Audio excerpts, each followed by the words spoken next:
caja. Y en el barquil tenemos que verle la caja en marcha también.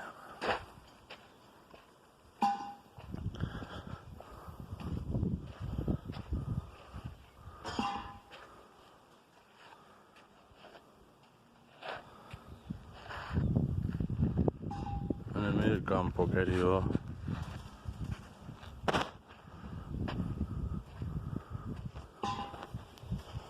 Vamos a ver el Scania.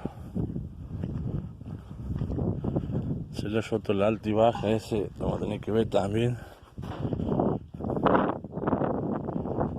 Así que por lo menos hay trabajo acá, gracias a Dios.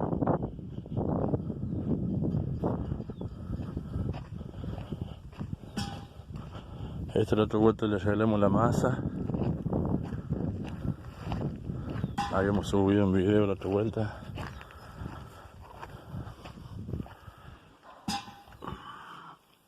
No hay que sacarle la caja. Motor Cumming 220 o 240, no sé.